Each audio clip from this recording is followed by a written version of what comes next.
ସମୁଦ୍ର ଶବ୍ଦ କେତେ ଭୟାନକ, କେତେ ଶବ୍ଦ, କେତେ ପାଣି।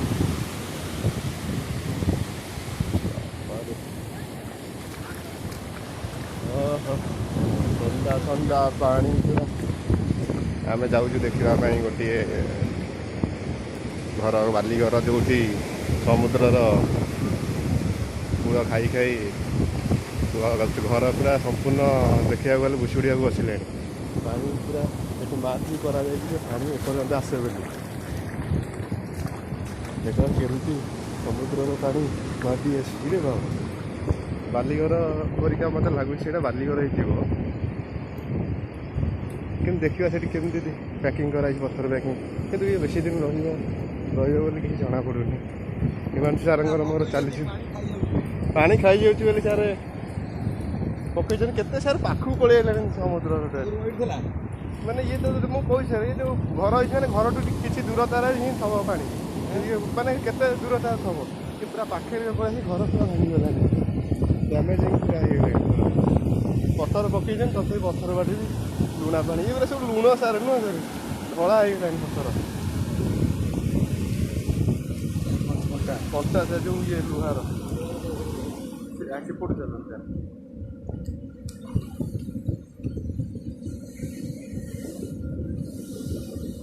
ଆମେ ଯାଉଛୁ ଦେଖିବା ପାଇଁ ବାଲିଘର, ଯେଉଁଠି ଘର ସମ୍ପୂର୍ଣ୍ଣ ତଳ ଭାଙ୍ଗି ଭୁଙ୍ଗି ଗଲାଣି।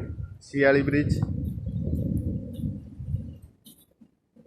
ଦେଖିବା କ'ଣ ହେଉଛି ସେଠି, ଘର ଭାଙ୍ଗି ଯାଇଛି କି ଅଛି କି କ'ଣ ହେଇଛି। ଆମେ ଆସିଯାଇଛୁ ସେଇ ଘର ଉପରକୁ ଦେଖିବା ଘର ଉପରେ ଦୃଶ୍ୟ କେମିତି ଦେଖାଯାଉଛି। ଘର ତ ସମ୍ପୂର୍ଣ୍ଣ ଏଠି ଖାଇଯାଇଛି, ତଥାପି ଦେଖିବା ଉପରକୁ ଯିବା, ଉପର ଦୃଶ୍ୟ ଟିକେ ଦେଖିବା।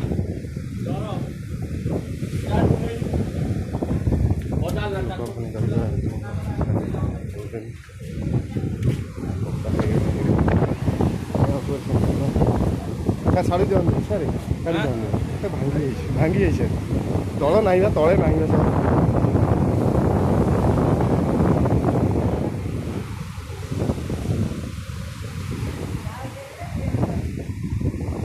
ସମୁଦ୍ରର ଶବ୍ଦ ଯେପରି ମାଟି ଗର୍ଜନ କରି ଆସୁଛି।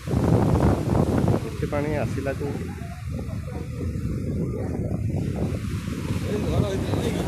ଘର ସାର୍, ଘର ସେ ପର୍ଯ୍ୟନ୍ତ ହେଇଥିଲା, ସେ ସବୁ ଖାଇ ଖାଇ ବନ୍ଧ ଏପର୍ଯ୍ୟନ୍ତ ମାନେ ପୁରା ଇଏ ହେଇଗଲାଣି। ଘରର ନାଁ ସେ